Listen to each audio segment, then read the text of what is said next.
अल्हम्दुलिल्लाह अल्हम्दुलिल्लाह मैं घर पहुंच चुकी हूँ। और मैंने जो घर का हालत देखी है ना, आते सार तो सबसे पहले मैंने खाना बनाया है। ये देखें जी, रोटियां पक रही हैं यहाँ पे। और किचन का जो हाल है ना, वो दिखाने के काबिल नहीं है। जो हाल ख़राब हुआ है ना किचन का, आपकी सोच होगी कि कैसा होगा। आउच, सारा फर्श गंदा हुआ है। अभी मैं सारा किचन धोऊंगी। ये देखिए, मैंने साथ साथ सारे बर्तन रीअरेंज किए, हर जगह मिसप्लेस हुई थी सब चीज़ों की। तो बस जी, अब मैं फटाफट रोटी बना रही हूँ। हंडिया मैंने बना ली है। मैं घर पहुँची थी 11:20 पे। और घर आते सारी, मम्मा ये मेरा ये काम कर दो, मम्मा ये काम कर दो, मम्मा वो काम कर दो। यार मैं आई हूँ, और जिस तरह मैं आई हूँ अल्लाह को पता है कि मैं कैसे आई हूँ। रात को सुबह 5:10 पे मुझे मेरे भाई का कॉल आता है कि सही आप रेडी हो जाने के लिए, 8 बजे वाली फ़्लाइट है। मैंने कहा हाँ जी मैं रेडी हूँ और मैं जाऊँ। और उसने मुझे कहा कि मैंने ना फ़्लाइट आपके लिए रेडी रखी है।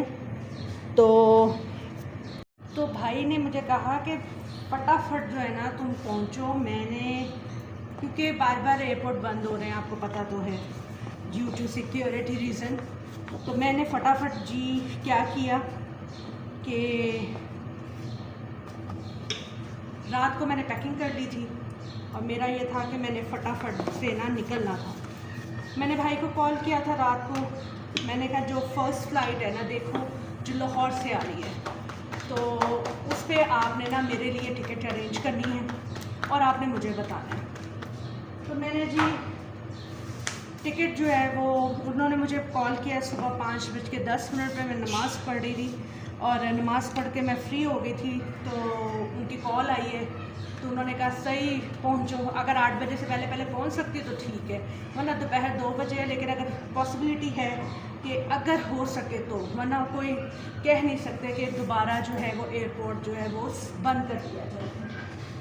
मैंने कहा नहीं, मैं पहुंच रही हूँ। क्योंकि भाई जो है वो, एक भाई तो मैंने आपको बताया था कि वो जापान चले गए, तो इसलिए ना उन्हीं से मिलने के लिए मैं गई थी कराची। और कुछ दिन और रात बीच में पता चला जी हमारे इंडिया वालों ने हम पे हमला कर दिया। तो वो जी उसकी वजह से काफ़ी ज़्यादा जो है, मैं भी परेशान, अम्मी भी परेशान। मैं अम्मी को कह रही, अम्मी मैं फंस गई। लेकिन ना यही समझ में आ रहा था कि मैं चाह रही थी, मैंने कहा कि चले अगर फैसल मूवर्स पर मुझे मिलती है सीट तो मैं फैसल मूवर्स पर चली जाती हूँ। अगर मुझे मिलती है डेवो पे मिलती है तो मैं डेवो पे चली जाती हूँ। लेकिन कामरान कह रहे थे कि आपकी तबीयत की वजह से, क्योंकि मेरी शुगर जो है वो काफ़ी हद तक ना मतलब लो ही जा रही है, तो मुझे फिर और लंबा सफ़र 16-17 घंटे का बाय रोड सफ़र, तो उन्होंने ये कहा कि नहीं आप रुक जाओ, वेट कर लो। और मैंने भाई से बात करी, भाई इतने एक ही बात है सब्र। मैंने कहा चले जी सब्र करते हैं।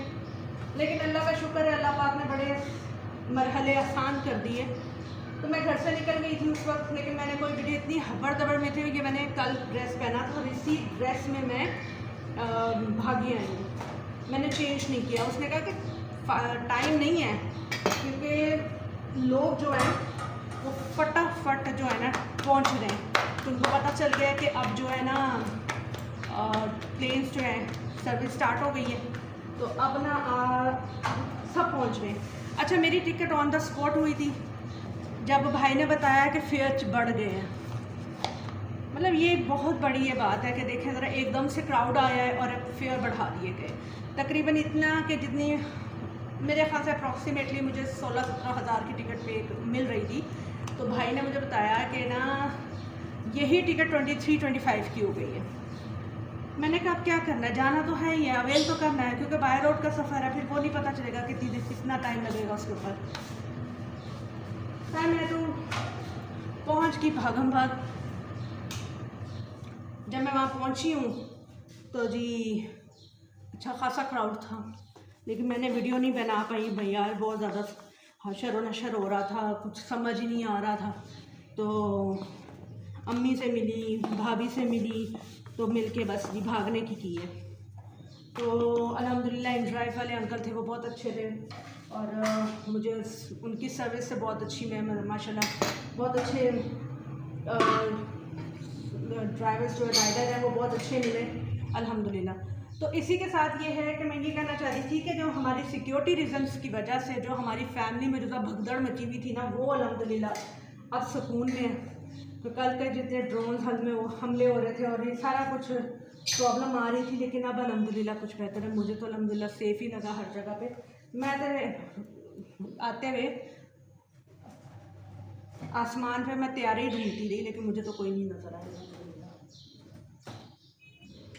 बाकी जो है अल्लाह ताला हमारे ज़मान में रखे, हमें अपने ज़मान में रखे। और ये है कि एक कलमाए हक़ पे हमारा मुल्क बना है, तो अल्लाह ताला हम लोगों को, ज़ाहिर बात अल्लाह पाक ने ये मुल्क जब बना था तो कितनी कुर्बानियों से बना, और अब भी जानिसार हैं हम अपने मुल्क के ऊपर, अपने वतन के ऊपर। इसी के साथ में दुआओं के साथ मुझे दीजिए इजाज़त, क्योंकि अब मैं घर आ चुकी हूँ। अब आते साथ ही देखे जी ड्यूटी संभाल ली है, खाना पक गया है, रोटी बन रही है और साथ ही साथ आप लोगों से बात हो रही है। चले जी ठीक है, अपना खूब सारा ख्याल रखिएगा, दुआओं में याद रखिएगा और मुझे दीजिए इजाज़त, अपना खूब सारा ख्याल रखिएगा और नेक्स्ट ब्लॉग के साथ सही कामरान को इजाज़त दीजिए। अल्लाह हाफिज़।